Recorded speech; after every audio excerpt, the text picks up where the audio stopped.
Sailors, what's the creepiest, scariest, or most unnerving thing you've seen/witnessed while at sea? I worked on tugboats for about 6 years. The back deck is considered a wet deck, meaning it isn't unusual for it to be underwater at times. We were making tow with an oil rig at sea with waves that were 14 to 16 and one hit us just right, taking my co-worker George and pulling him out to sea. Now it's 3 a.m. and pitch black. This is nearly always a death sentence. About 20 seconds later, which felt like an eternity, another wave brought George back on deck, plopping him safely on his ass right next to the winch. George laughed and got right back to work without missing a beat. Edit, I'm mostly a lurker on here, didn't think this would take off the way it did. Thanks for the silvers. Let me know if you wanted to hear some more sea stories. I've got some about drunk people getting on our boat, a small boat filled with half-assed pirates trying to get on our barge, and a bonus story of one of the times I almost drowned in the rudder room. My dad and I were sailing in the Sea of Cortez. It was early morning with some patchy surface fog. I was 14 or 15 at the time. We heard what sounded like applause in the distance, but becoming louder. We could soon see a patch of disturbed water getting closer and closer, and hundreds of objects flying out of the water and splashing back down. A few of them flew out, hit the deck of the boat and bounced back into the water. Stingrays. A whole school of them, jumping out of the water for some reason. It was weird and awesome. Ugh, the Sea of Cortez gives me nightmares. I'm not a boat person, but I remember taking an overnight boat ride through the Sea of Cortez as a kid and was asking about life jackets. They said they'd usually hand them out but not that night, and kind of cringed at the question and said the Red Devils would take anyone in the water. That night was a full moon and I swear, the sea was teeming. Edit, fine, you happy now? P, with the biggest damn squid you're ever likely to see on the surface. Apparently they take chunks out of people and swarm like piranhas. I don't know if it was exaggeration, but those things, man. They threw some fish guts over the side and it was like a frenzy. I wouldn't want to get caught out there in the water with them. Giant spears plunging in and out of the sea, lol. In the Gulf of Alaska, I have seen some shit. But one of the most terror-inspiring things I've seen are what can happen with some of the loose logs from the logging trade. Sometimes when a big log gets loose from a raft, it becomes partially waterlogged and floats small end up. So you have this 4-foot diameter telephone pole in the sea, sticking up 40 feet into the air. No biggie. Shows up on radar, and easy to spot. Now, give that pole 20 years of floating around or so. It rots in such a way that it becomes filed to a point by wind and waves, and looks quite menacing. Now, put it in a gale with 25-foot waves, 50 feet trough to peak. And it becomes a towering spike of death that shoots up from the sea every 15 to 20 minutes, out of nowhere, 60 feet into the air, only to plunge down into the dark depths waiting to skewer some unsuspecting boat in a few minutes when it thrusts out of the ocean again. It is a genuine terrifying sight, rare, but not so rare that I haven't seen two in one season. It's like the spike dick of Neptune looking for an opportunity to fuck your shit up in a particularly terrifying way. 2 years ago I was about 150 miles offshore from Long Island, NY, in a 31-foot boat. We were trolling for yellowfin tuna. In the distance we saw 2 hugfins coming out of the water, so we headed towards them thinking it was a couple of sharks. As we got closer, we realized it was one big shark. There it was, just cruising slowly at the surface, not even the slightest bit disturbed by us approaching. Once we got up next to it we realized that this shark was almost as big as the boat. It had to be at least 25 feet long and several thousand pounds. I was in absolute shock as we passed it. I'd never seen a shark even close to that big. I've seen plenty of whales, turtles, dolphins, sharks, all kinds of crazy things out at sea. But never a predator this large. It was definitely not a whale shark. This thing was a killer. I want to say that it was a tiger shark, but the internet says they don't even get close to that big, so I really just don't know. I wish I could have gotten a picture of it, but I was just frozen, I couldn't even move. I will never forget that moment. The ocean is an incredible place. A couple of years ago I was sailing as a cadet on a merchant vessel and I was scheduled on the evening watch. The rest of the crew was enjoying dinner and I was to call if anything went wrong. We were sailing over open ocean, no land within a day sailing around us, and all of a sudden I notice an island coming up on my bow. It was still far away but it shouldn't be there. I looked at the maps, checked my position multiple times, and then I noticed the island did not appear on my radars. I called down to the mess room to tell there was a weird island in front of us. The chief mate came up and checked again the maps and positions. He also noticed that the radars did not see the island. We called the captain and when he came up he started laughing. He was an old sailor with over 40 years of experience under his belt.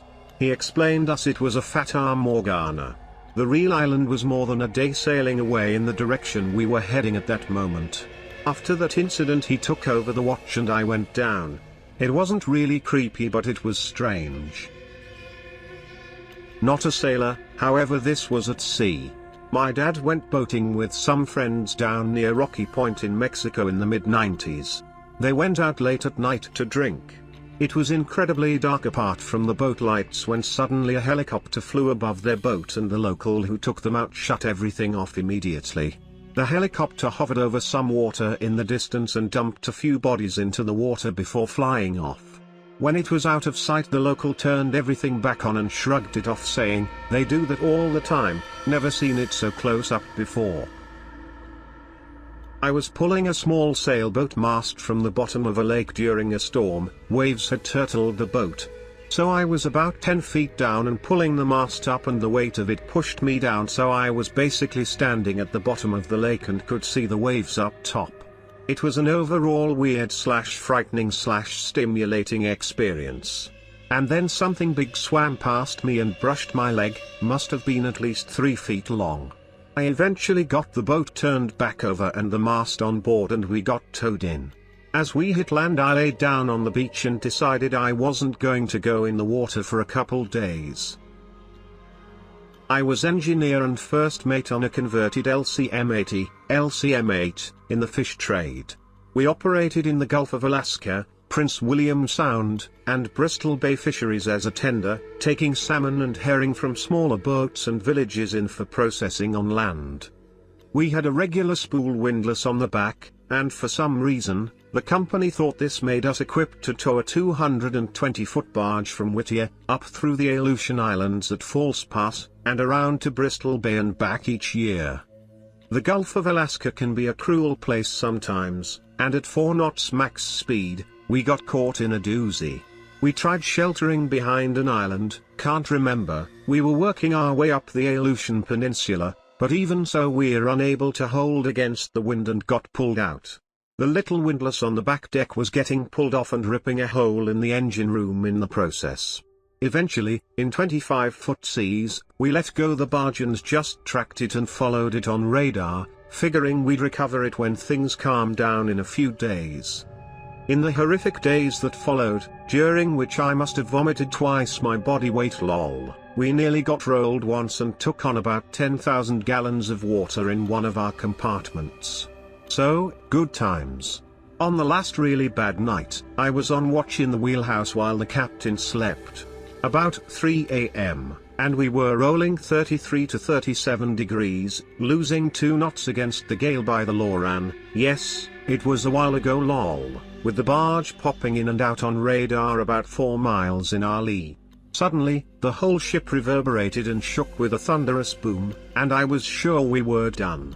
We'd obviously hit something hard. I woke the captain and the deckhand, our entire crew lol. 15 minutes later, still no sign of flooding in any compartments or other alarms, but I noticed the Loran lost signal, and I wasn't having any luck on the SSB trying to call in for a possible rescue. Yeah, right lol.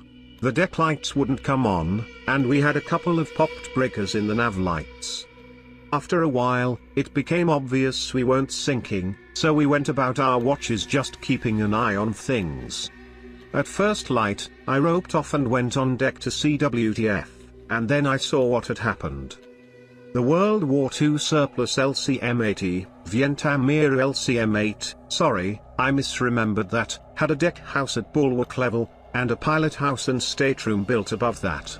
So the roof of the pilot house was a good 25 feet above the water. Mounted to the steel of the pilot house was a 4-inch steel pipe that went up a few feet to a 3-inch steel crossmember, forming a large T on which our radio and navigation antennas, as well as our mast lights, were mounted. It was gone. The whole thing. Bent over at 90 degrees and broken off as if by the hand of God himself. Also gone were the life rafts, which were also mounted on the roof structure. The massive 4-inch steel mast had been bent over and torn off. It wasn't like it was corroded and just broke. There was obviously massive force involved, and even the reinforced steel plate of the mast step on the cabin roof was distorted. It took us about a week, but eventually the seas abated and we were able to bring the barge in under tow to the shelter of the peninsula once again. We made the next 1,000 miles without much except flat seas and beautiful vistas. Such is the life of the mariner. When we eventually got into Dillingham, everyone was quite surprised as we had been declared lost at sea, and the Coast Guard had already given up the search days before. Both our life rafts had been found empty with their repairs deployed, and we were all assumed dead. I still have no idea what monstrous thing must have reached out of the sea and broken off that mast, but whatever it was inches away from taking out the wheelhouse where I was blindly staring out into the rain-tortured darkness on that night. Shit still haunts me. Edit, some things I remembered wrong. LCM-8, not 80-75 feet long with the mods it had. Vietnam era, not World War II. Set up with a full height engine room, 2x8 to 71 diesels, 1x371 genset, 2x4 to 71 genset. Deck house and gunwale level with galley, head, shower, and double stateroom. Above that a pilot house with captain's stateroom. Decked over with tanks and reefer system for fish hauling. Worked the shrimp boats in the Gulf back in the 70s. 100 miles off the coast of Louisiana and the sea got dead calm. I mean dead calm, not a ripple or a swell. The sea was so calm that vibrations from the engine idling would make little ripples in the water. The surface of the sea looked like a huge never-ending mirror extending out in all directions. The visual memory I have of seeing that perfectly flat sea in the moonlight is deeply etched in my memory, and I can see it today in my mind just as real as if it was happening now. I could talk about 25-foot seas in the middle of a hurricane, or a half-dozen waterspouts dancing around us during a summer squall, or sargassum seaweed as far as the eye could see so thick around the boat that you could walk on it, or flying fish all taking flight at the same time like a flock of birds skimming across the water. But none of that stuff had the impact on me like the dead calm of the sea 100 miles offshore.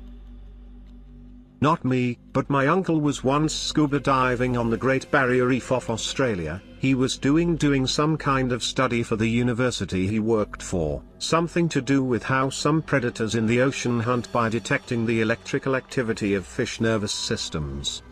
So he finds this big field of sponges. Now, for those who don't know, sponges are basically like plants. They don't move. They're attached to where they grow, and they filter water that moves through them, straining out nutrients. So there's this field with like 1,000 sponges attached to the reef. Now, my Uncle Ray didn't dive alone. I mean, he could, but he didn't. It's safer to have a dive buddy. So he's looking at these sponges and his dive buddy is swimming away after some fish, part of the study I guess. And then the sponges start moving. All at once, they twist, and bend, and as one, each seems to reach out, grab onto a different part of the reef, let go of the old part, raise back up on the new birch, and they go back still again. Overall they moved about 1.5 feet. An unexplained undersea mass sponge migration. On deployment in the Persian Gulf, I was part of the VBSS team on my ship. VBSS stands for Visit, Board, Search, and seizure. We basically boarded small craft and looked for drugs and weapons being transported from Iran to other nations in that area. Well, more than often we would be called away to go board a vessel, and when you're on a smaller craft for boarding as opposed to a large warship, you are able to notice the things floating around in the water. The thing that I learned quickly about the Persian Gulf is that there are a lot of dead bodies floating around in it. When you think about why there are bodies in there, it makes sense though. It's a relatively smaller body of water, almost entirely landlocked by a region constantly in turmoil. From what was explained to me, it's mostly Iran and its coastal navy just bushwhacking people out there that they think are aiding the enemy, but they end up usually being poor fishermen trying to provide for their families.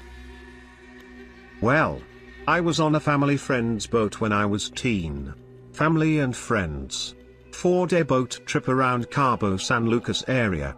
I don't remember our exact location or anything like that, just that we left Cabo San Lucas. It was late and the adults went to bed. I had my Game Boy and Pokemon to keep my attention.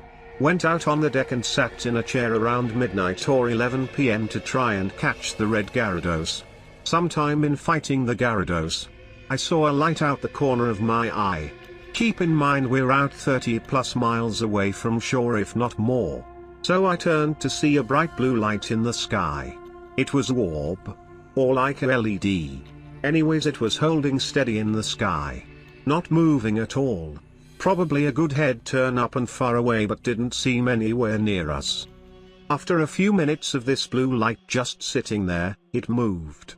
Not directly towards us or anything so crazy, but it moved in a straight path across the horizon for a good minute. Still far away, so it appeared. Then it dropped down and then I couldn't see it. Like it dropped into the water or landed on something.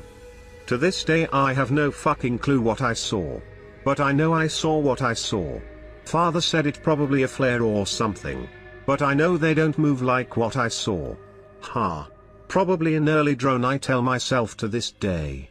This was 2002 by the way.